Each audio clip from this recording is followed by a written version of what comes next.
Bonjour et bienvenue, voici notre tour d'horizon économique, géopolitique, sanitaire, énergétique et boursier. Nous sommes le jeudi 15 septembre pour comprendre comment tourne la planète finance. C'est sur la bourse au quotidien et nulle part ailleurs et l'épisode du jour s'intitulera « Envoyer la facture à Poutine ou au Kaiser ou au pape ». Oui, je vais rebondir sur cette déclaration, cet élément de langage assez lunaire d'Ursula von der Leyen, interpellée sur la hausse des factures de gaz et d'électricité. Elle a répondu donc aux détracteurs de l'imprévoyance ou de l'impréparation européenne. Elle a déclaré « Envoyez vos factures à Vladimir Poutine ».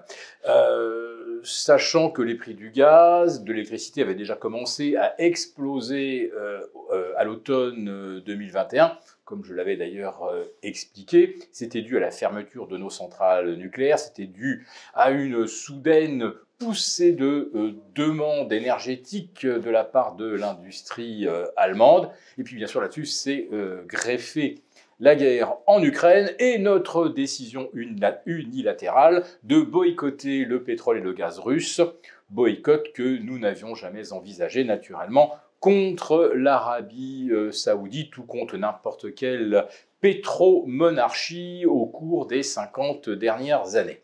Alors là, il va falloir se poser la question aussi, est-ce qu'on va boycotter le gaz ou le pétrole azerbaïdjanais, sachant que ce pays vient d'agresser l'Arménie, et si j'ose dire, qui ne lui avait rien fait. Et Ursula von der Leyen avait qualifié l'Azerbaïdjan de partenaire fiable et honorable, sachant que au niveau des libertés publiques et de la démocratie, à côté, la Russie, c'est la Suisse.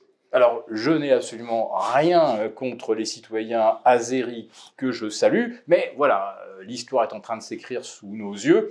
Et c'est quand même une histoire de drones et de canons face à un pays qui n'a pas vraiment les moyens de se défendre. Donc, comment va-t-on gérer l'affaire? Si jamais on devait boycotter le pétrole azerbaïdjanais, là, on pourrait effectivement multiplier les arguments moraux.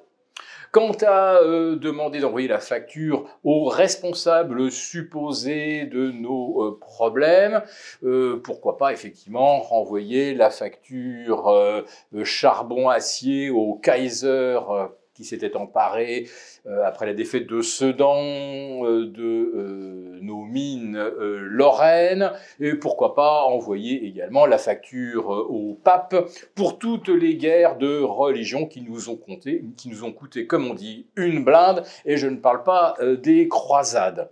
Bon, la véritable croisade, faudrait qu'on la lance contre la mauvaise foi et contre peut-être cette dérive autocratique des autorités européennes que Madame von der Leyen pense incarner, parce qu'en fait, elle n'a aucun mandat pour déclarer que nous devons poursuivre la guerre et voire peut-être même s'engager dans une guerre face à la Russie qu'elle est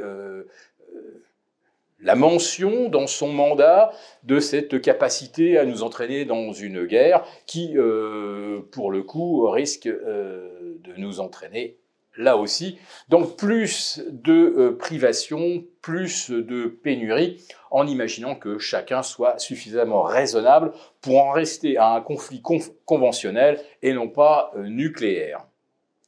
Alors j'en étais là de mes réflexions lorsque j'ai découvert qu'en France, on avait un problème de crédibilité de notre dette. Et oui, vous avez certains professeurs d'université proches du pouvoir, pour ne pas le souligner, et qui disent que si on n'implémente pas la réforme des retraites, ce qui supposerait de ponctionner environ 2 milliards de plus par an, la France va perdre la crédibilité sur sa signature.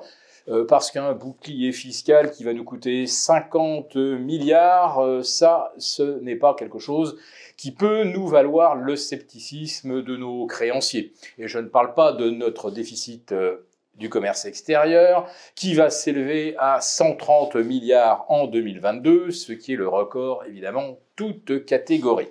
Alors bien sûr, la France subventionne la croissance, grâce à quoi on échappera peut-être à la récession, mais on ne fait que repousser le problème dans le futur, puisque toute cette dette que l'on accumule, il faudra bien qu'on la paye un jour ou l'autre, et la question est de savoir qui va la payer.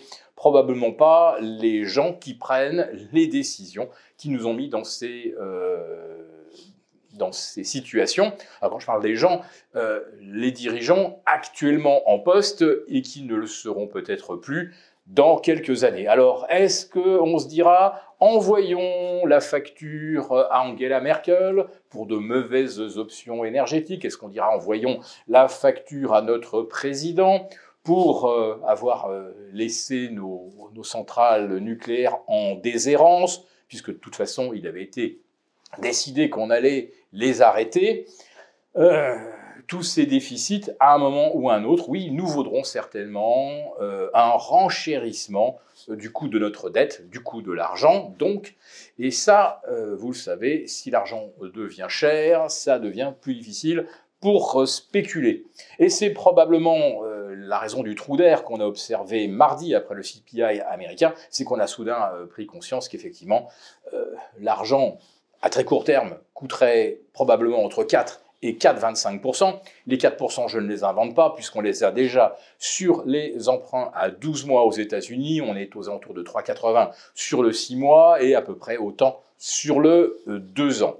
Alors, imaginons qu'on reste avec de l'argent à 3,80 pendant 2 ans. Je peux vous dire qu'au niveau choix stratégique, les gestionnaires vont certainement devoir changer leur fusil d'épaule. Car pourquoi prendre des risques sur un marché qui rapporte du 2% et avec un rendement décroissant, avec une récession qui s'annonce, quand on peut obtenir 4% sans risque sur des bons du Trésor américain?